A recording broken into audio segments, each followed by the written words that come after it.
that's hardly subject of controversy. But in the past weeks, the cocoa sector has become the focus of controversy, with former President John Mahama fingered. COCOBOD Chief Executive Joseph Boahen Edu is alleging at a news conference in Accra that Mr. Mahama influenced the construction of a guest house in his hometown, that's Bole, in the northern region, to where he could relax during visits to that constituency. In the studio, I have spokesperson for COCOBOD, who is also a member of the minority. No, actually, I will be speaking with the member of the minority group who first raised the issue of producer prices of cocoa.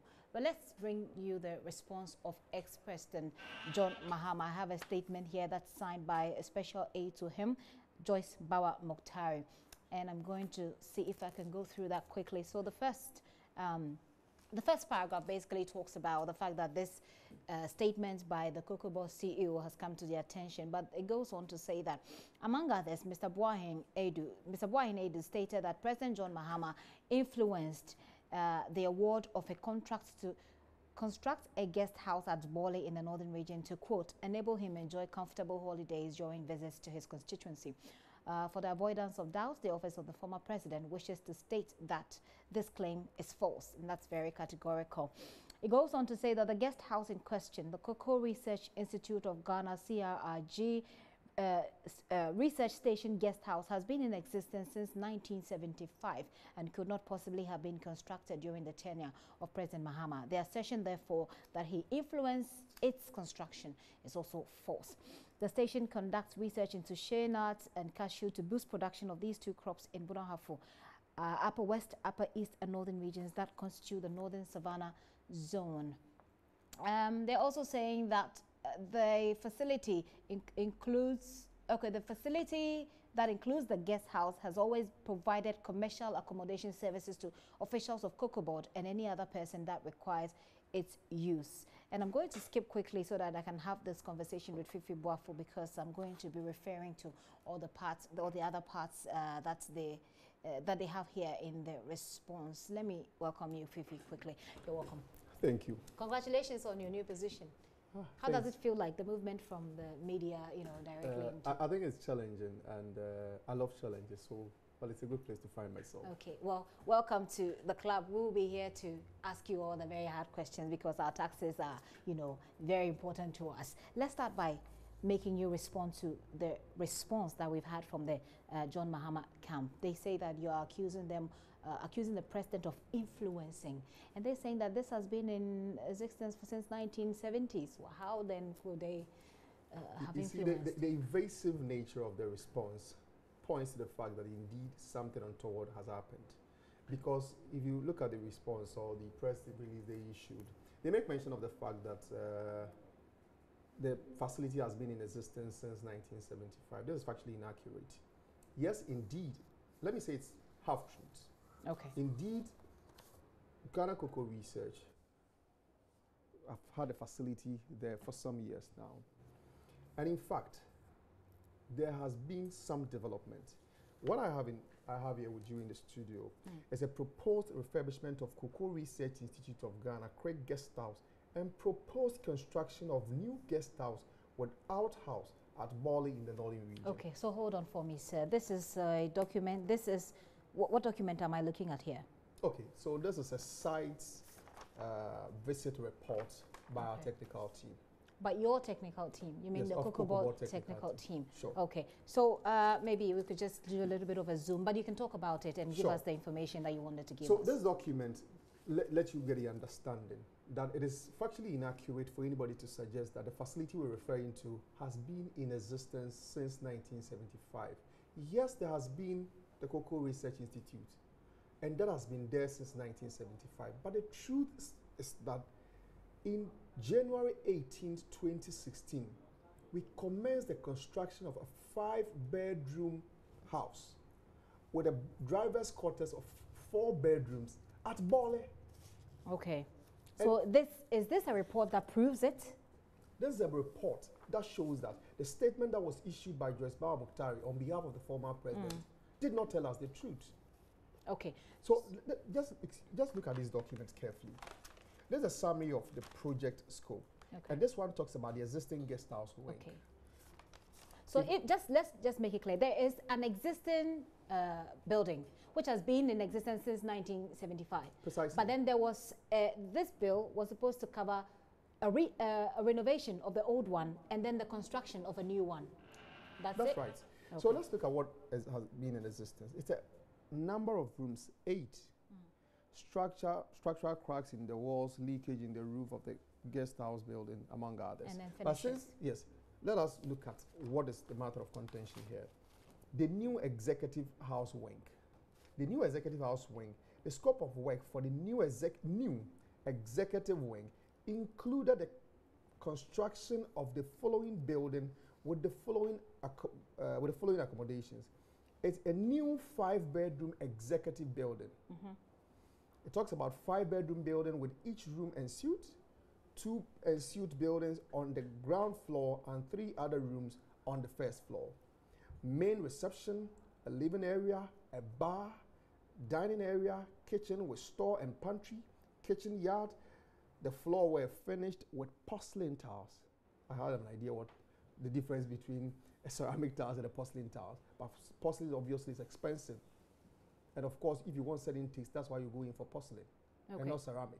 Okay. But you see, if anyone tells you that he is building a guest house for staff, would the person build a house that is 5 bedrooms, 2 downstairs, 3 upstairs, and say that that is a place for researchers or a COCOBOD staff is going there? In any case, the biggest person in terms of scheme of things as Ghana COCOBOD is chief executive. The chief executive has only one driver.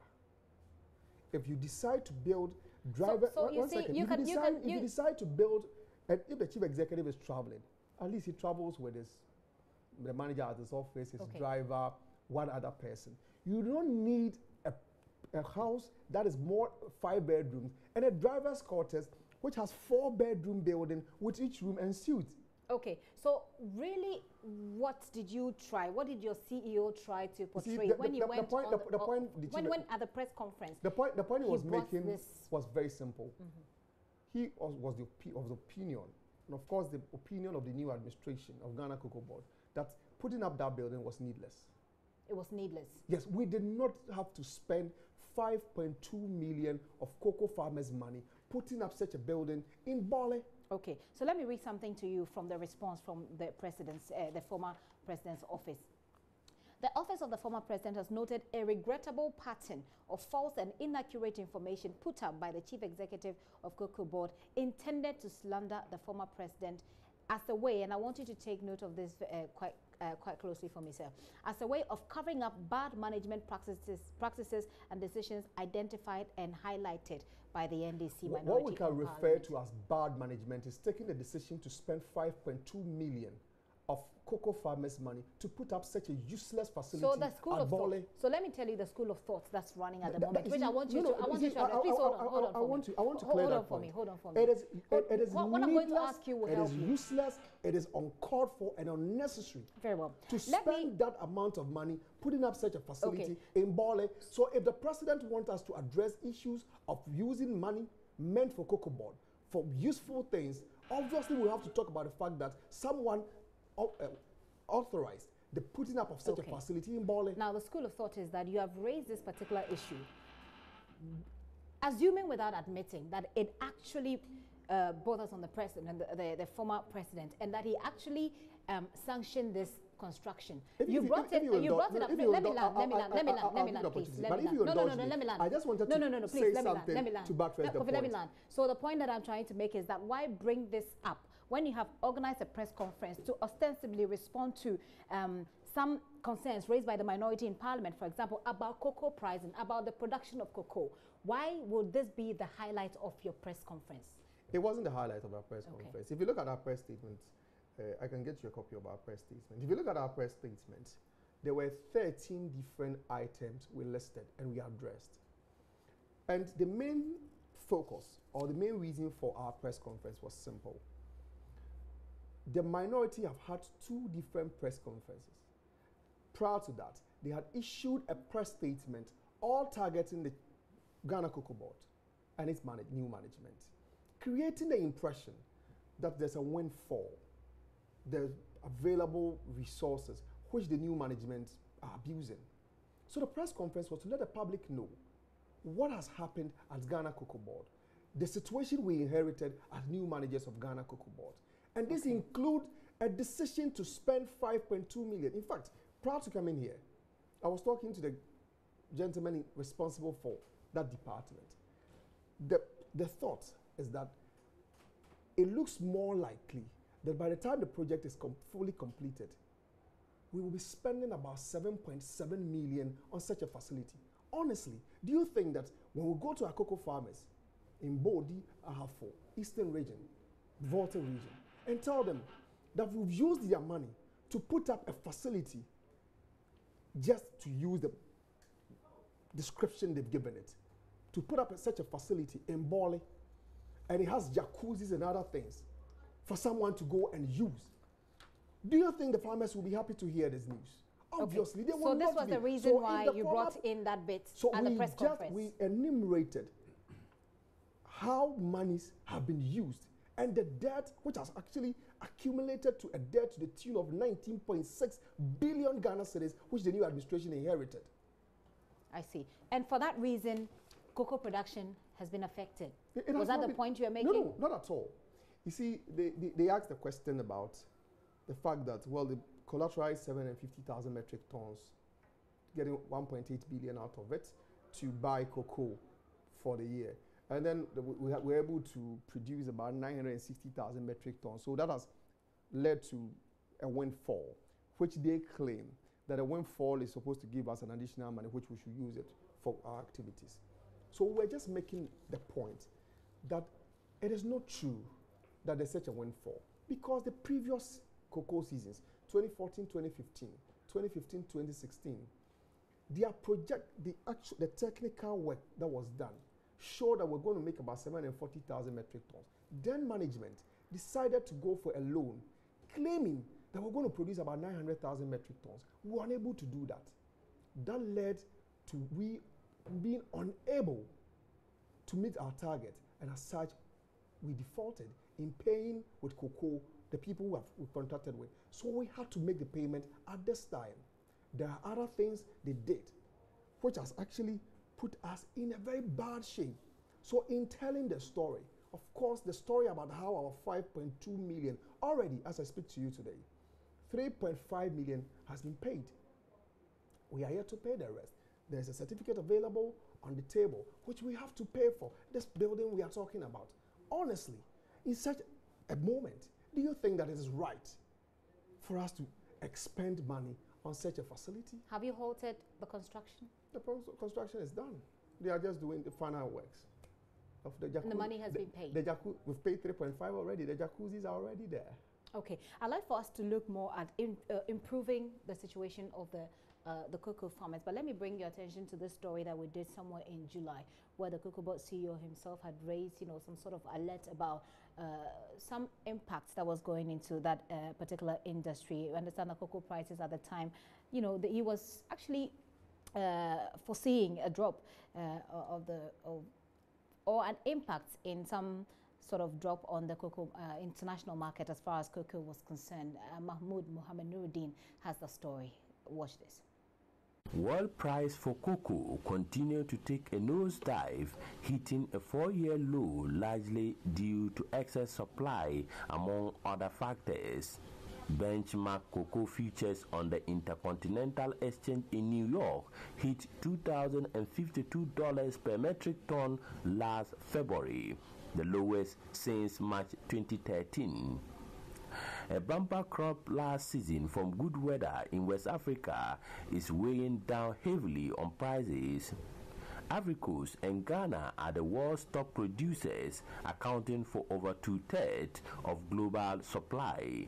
The meeting with farmers from across the cocoa regions was to engage them on prices so that it will not come as a surprise when government decides to stabilize or renegotiate the price of the commodity. And the price that we all know has been 7,600 Ghana cedis per ton. Now, this was pledged on the basis that the international price was averaged at $2,900. At that time, the price volatility was between $2,200 and then $2,700. So it was average at $2,900. As we speak today, the price volatility is running between $2,100 and then $1,800. So we have averaged it at $1,900 per ton. Now you realize that already about $1,000, has been lost from the international market. Currently, a ton of cocoa is sold at 7,600 Ghana cedis pegged on the basis of the international price average at $2,900. The commodity price is now running between $1,800 and $2,100. It is imperative to note COCOBOD is doing forward sale, which means it has already sold out the country's stock. We are doing forward sales. Therefore, even as the cocoa trees are flowering now, we've already sold our cocoa.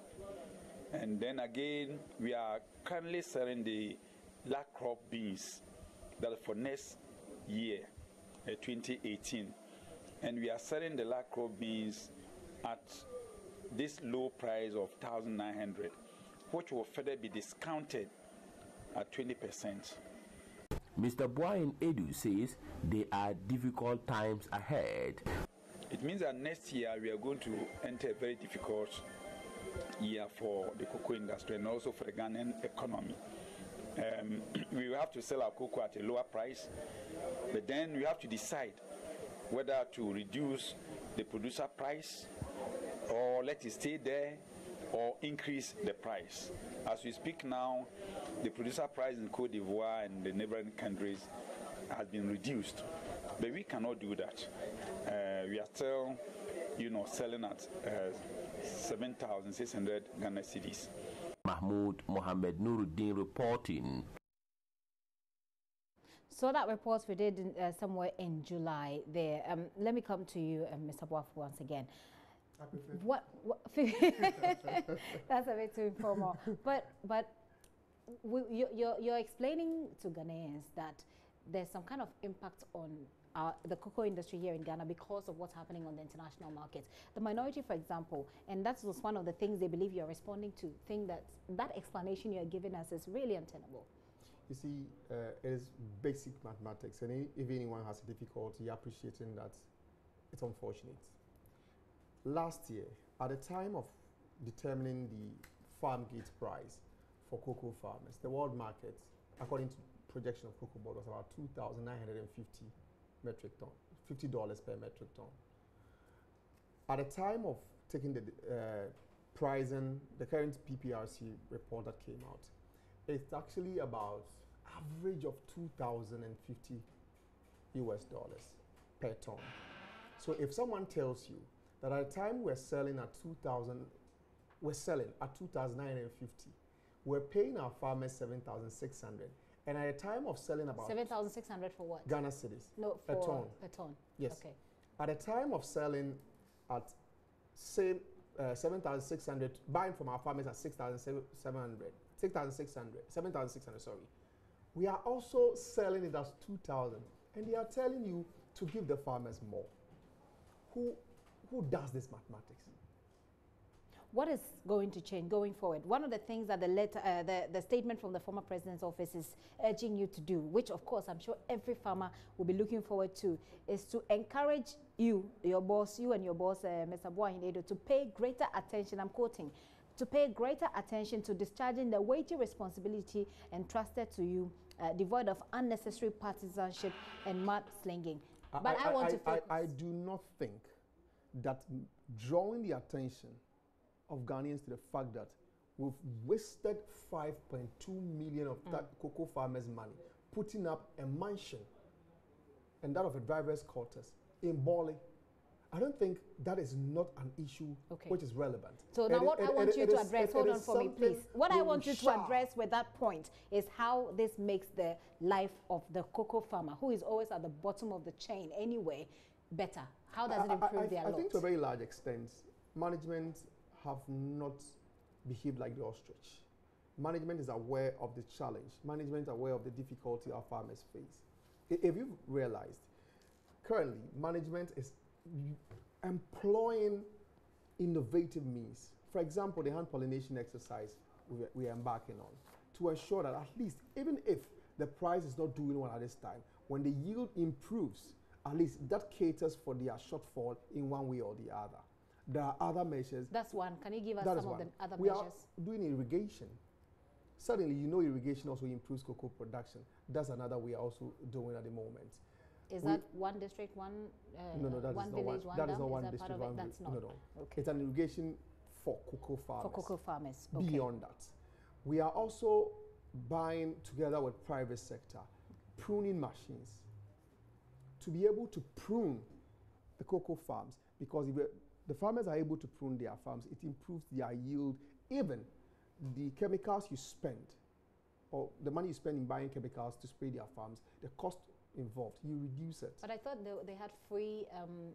You see, we buy it. That's the bottom line. Yes, so you taking that responsibility off of them won't make any difference. The decision to either give it out for free or give it them more is not an issue. If we decide to find a way of making them use less, which we will buy it, it means that it will free some amount of money for us to use to help them in different ways. Okay. So hand pollination is, if I got that correct, irrigation for the cocoa farmers, pruning of. And of course, you know, we've brought back what we used to call the gun, the spraying gun. Hitherto, that was not the case. In fact, it used to be the case. The previous administration, that's the Oponi administration, decided to stop that process. We of the view that it helps. So we brought back that system, and that is also helping the farmers. I see. How soon should farmers expect better pricing, perhaps, for their cocoa? You see that, unfortunately, I think the president has shown a lot of commitment. If you realized, when the Ivorian president was here, one of the issues they discussed, there's a technical committee between Ghana and Cote d'Ivoire currently discussing issues of how best to be able to influence the price. I think Mondelex, when the bosses were in town, they met the president, they were in my office today.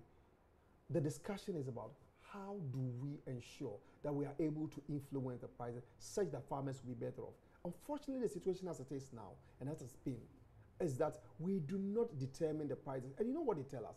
Oh, you are producing too much. And the fact that you are producing too much, it's a demand and supply issue. So it means that you will get less. Ivory Coast, at the time we produced 1 million, had also produced about 1 million. The last year, they produced about 1.8 million. But their farmers are getting more money. How are they getting more money? You see, that's the interesting thing. You know, apart from Ghana, every other country that is producing cocoa has reduced its farm gate price. The difference between Ghana and Cote d'Ivoire is about $400 a metric ton. This means that if a Ghanaian cocoa farmer sells his cocoa to Ghana COCOBOD, he gets about 116 Ghana cedis more than that of a farmer in Cote d'Ivoire. Okay. So at the moment, and I'm wrapping up this conversation with you, at the moment, the cocoa farmers should not look forward to any sort of financial improvements in what they get when they bring their cocoa. You see, the point is, beans to you. You get improvements. I'll surely get you some of the videos of our hand pollination exercise, and the farmers will tell you the yield improves, and that adds some money to your pockets. But you're not. This year has already ended. They're not getting. There isn't going to be any increase. What we do is that it's a yearly thing. The producer price review committee meets. They look at all the factors. Based on that, a price is set for the year. The year has begun. Will there be an increase next year? We pray there will be an increase in the world market price, and definitely farmers will enjoy it. Someone once told me that yes, it's good to pray, but prayer is not. No, and definitely we are working towards it. You are working towards it. Unfortunately, we at our level as Ghana COCOBOD, at the level of Council de Cacao, Café de Cacao in Cote d'Ivoire, at the government of Ghana, and then that of Cote d'Ivoire, there's the discussions ongoing, and I'm sure you are aware of the fact that we are also promoting cocoa consumption. It's a means of also improving the price, because when consumption increases, indirectly it also affects the price. We are doing that locally. We are also targeting the new markets, the Chinas, the Indians, in also getting them on board. Of course, just imagine a situation whereby 5% of the Chinese population starts taking chocolate or cocoa as beverage. We are in Someone the will business. say they'll start planting their own cocoa. You see, cocoa. You cannot plant cocoa anywhere. Okay. But do you know China is now the biggest importer of wine? Which was not the case. Okay. Unfortunately, I would have loved to know. Others have done it, right? And so we can. I'd have loved to know exactly what the plan is. You know, going into next year, to see what your plan is to sort of increase the amount that the farmers get. But I'm sure it's a conversation that we can have, because as it stands now, you're not quite sure. We're still praying. We are not praying. We are working towards it. I hear and you. prayer is also useful and important. It is very much so. I believe so. Fifi Boafo speaks for Ghana COCOBOD, and we've been speaking. I am not the spokesperson. Okay. How best do we describe you then? I'm one of the managers at Ghana COCOBOD. Communication managers? No. Okay. There's a communication manager. I am one of the managers, but I am responsible for the office of the chief executive. Okay. So Fifi Boafo is the manager long. In charge of the chief executive's office. That's long. Can you make it a bit shorter? Manager, chief executive office. Okay, so he's the manager at the chief executive's office. We're trying to understand how the allegations, of former President John Mahama having an executive building, erected for him improves the lot of the Ghanaian farmer, or the cocoa farmer. By the way, we don't know whether the prices will do any better next year, but hopefully they will.